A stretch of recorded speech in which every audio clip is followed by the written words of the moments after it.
This episode of the Restoration Today podcast is brought to you by CoreLogic and NextGear Solutions' all-new event, Interconnect, coming to LA in January of 2023. Claims, restoration, underwriting, and risk unite for an event experience unlike any other in the industry. With curated sessions designed to inspire and unique networking events, we're bringing together the brightest minds to shape a new perspective of what's possible in insurance and restoration. Go to interconnect.nextgearsolutions.com to register now. See you in LA. Hello there. Thanks for checking out a bonus episode of the Restoration Today podcast. I'm joined by Tim Hull. He is the GM of Violand Management Associates, and we are in lovely, frigid Canton, Ohio.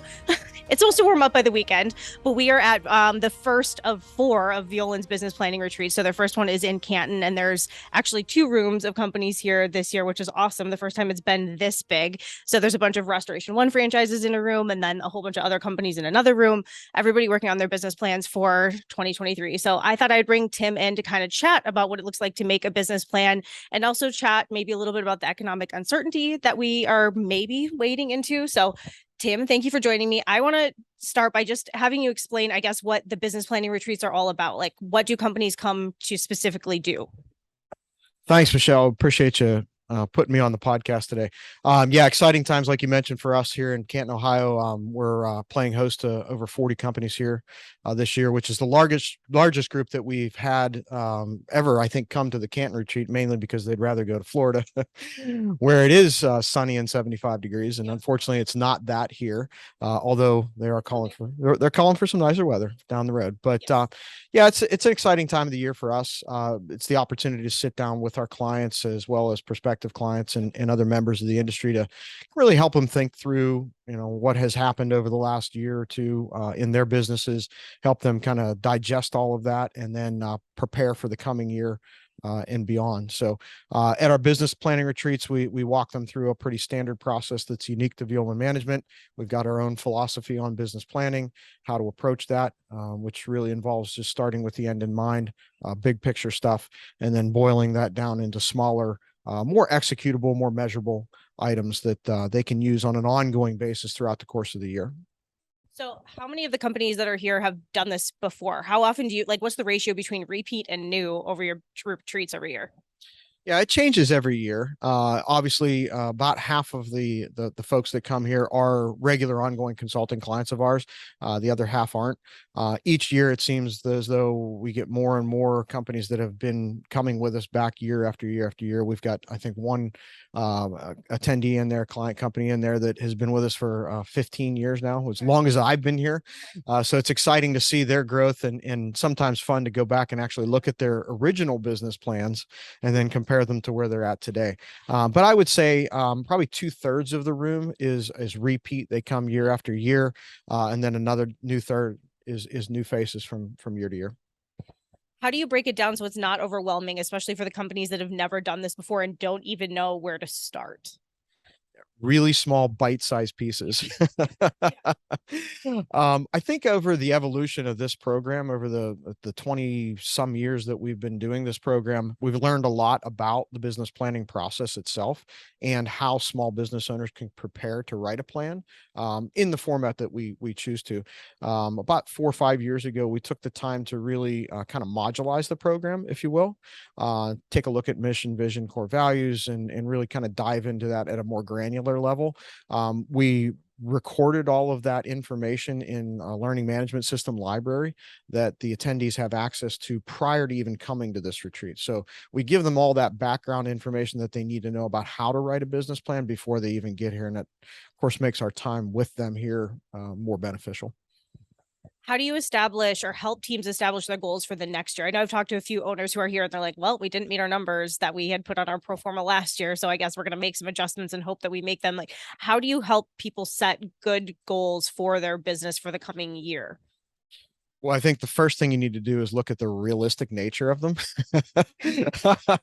So, with the Florida retreats, we actually split the groups into those who have been doing our planning process for less than 3 years versus those who are doing it for more than 3 years.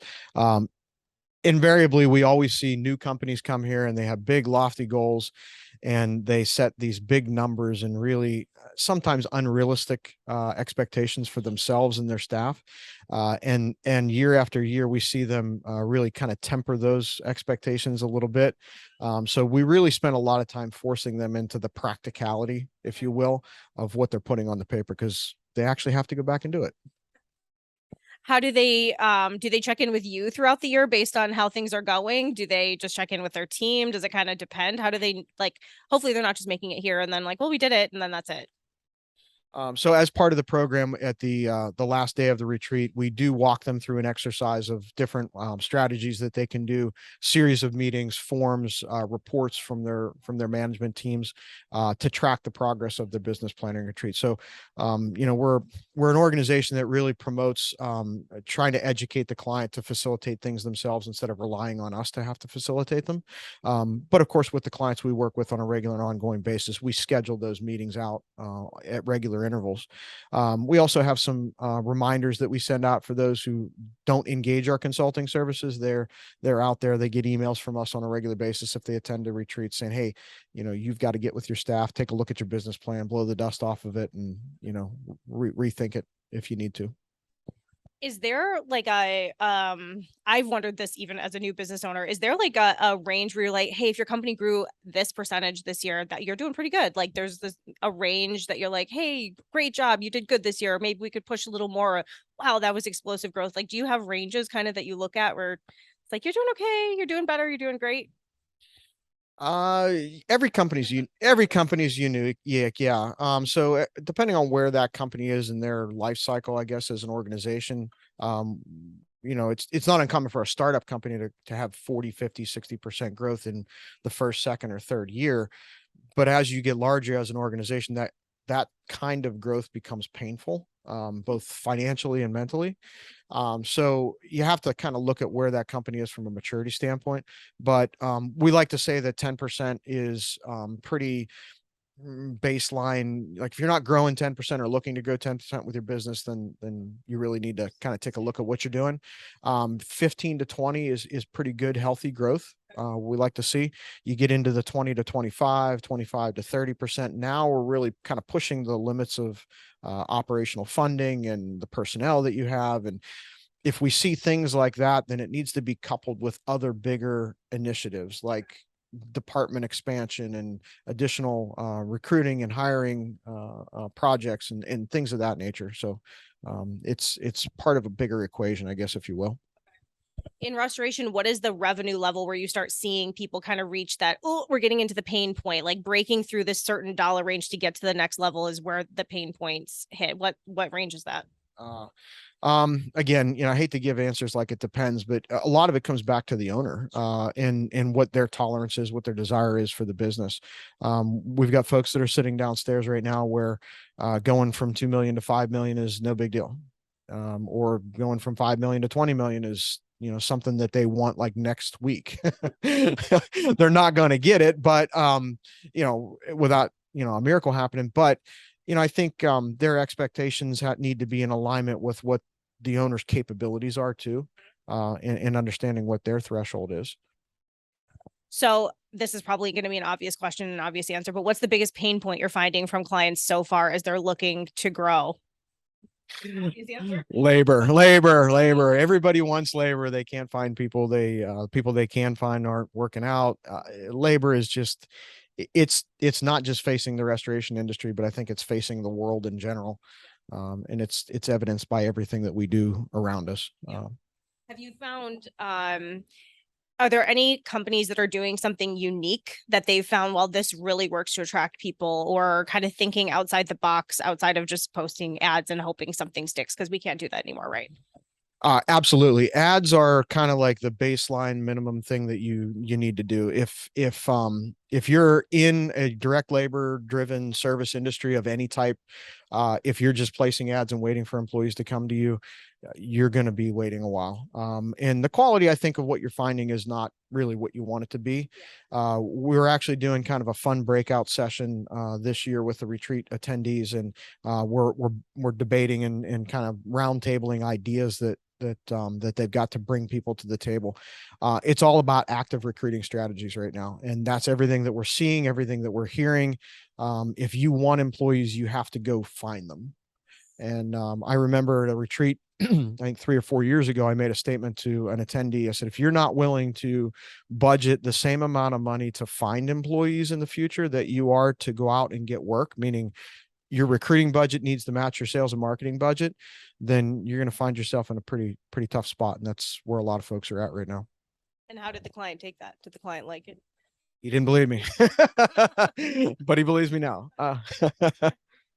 It's tough. We just did the state of the industry study, and that's, biggest pain point. It was like, I think more than 50% said anything related to labor was the pain point. So pretty obvious. Okay. So let's also talk about the economy. I think that that's a little bit of an uncertain moment. Like, we're not quite in a recession like you and I talked about yesterday, but there is definitely some uncertainty, and rising interest rates and inflation, all those kind of things are happening. Cost of goods are changing, supply chain issues, even though those have eased up. So talk a little bit about business continuity and what restoration companies can be doing to prepare should we don't want to get stuck in that, oh, we're recession resistant, this industry's fine, I don't need to worry about the economy changing. Like, you still should be doing some things to make sure your business is going to be okay. So what do you teach to make sure companies are ready for a downturn? Yeah, good stuff, and very insightful question. Because ever since I got into the business, the industry of the restoration industry was known as being recession proof, or recession resistant, regardless of how you kind of look at it. And I think that's proven to be true to a certain degree, at least through the major world events that I've been alive for, at least in this business, whether it was the 08, 09 real estate crash, or 9/11, or the coronavirus pandemic, all these things that happen that have an impact on the world economy. I think we've proven enough that we can stabilize the what's going on in this business. The one thing that we haven't seen, in at least in my time in the business, has been inflation. So while we may be recession resistant or recession proof, we may not be inflation resistant or inflation proof. I just recently wrote an article on some different things that small business owners and restorers can do to help ward off inflation and the impacts that it has on your business. But I think from a global perspective, businesses are really wising up to their operations and getting rid of the wastefulness. We see it even in the travel industry. You go to a hotel, you're not getting the amenities that you got before. Service is limited. Instead of your room being turned over every night, they ask you. I think those changes are here to stay in the world that we live in. More limited hours with restaurants and things of that nature. So I think that's probably going to have a trickle down effect to the service sector as well, where people are getting a little wiser by analyzing what's going on, taking a look at what they offer versus the return that they get, and specializing a little bit more on the things that are profitable. So what are some techniques that you have offered to restoration companies to become more lean and more agile when it comes to their expenses? Yeah, we actually wrote a whole guide on it. And I think that document was put together in record time. When the US government shut down, basically the country in 2020, we kind of scrambled to see what we could do to assist our clients and allow them at that point to really survive. I think our focus was on survival more than it was continued growth.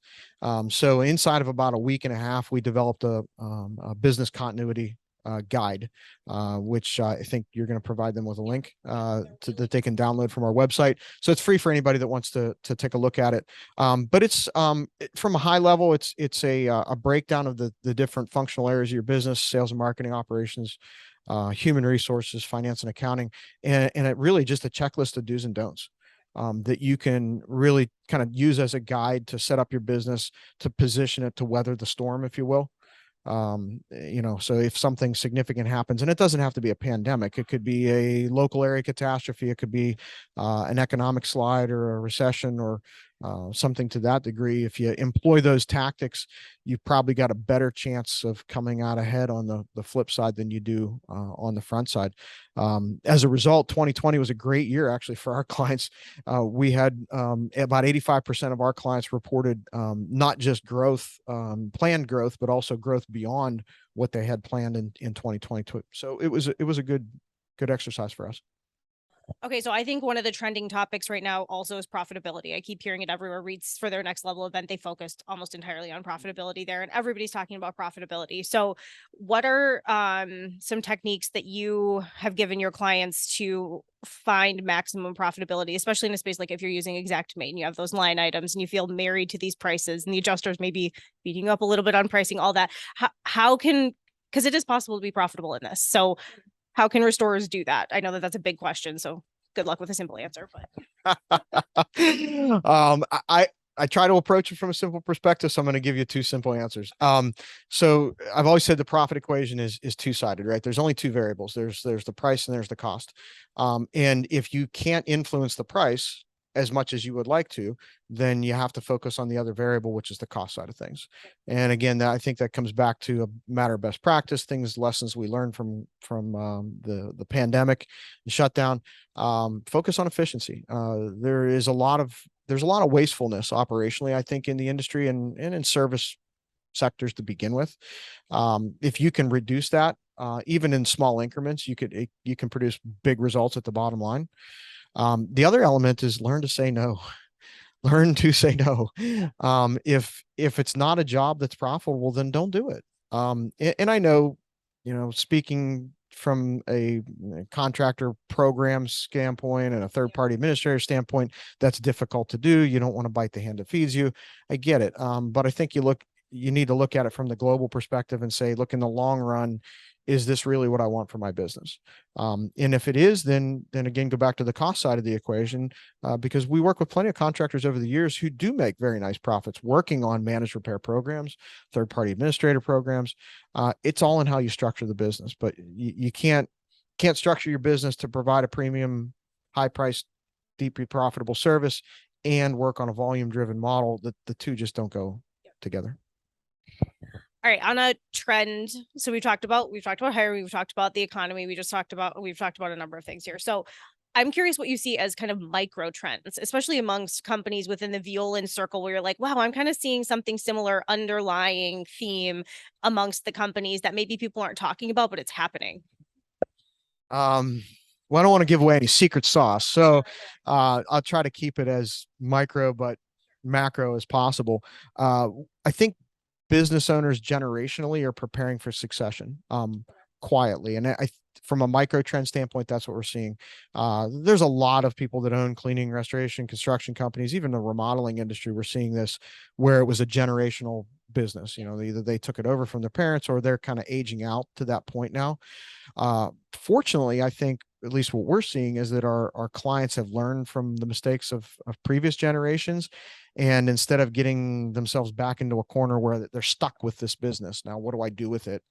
They're quietly preparing themselves with successors, either internally within the organization or preparing the business itself to be offered on the open market for an acquisition. What does that look like to prepare a business to be ready to sell if people are ready to get out or thinking about it? Yeah, I mean, the first thing is getting the decision making out of the primary shareholders' hands. If every operational day-to-day decision ends up landing back on the owner's desk, we've got problems, right? Because you remove that person from the equation, and all of a sudden, all of that knowledge and authority really goes away.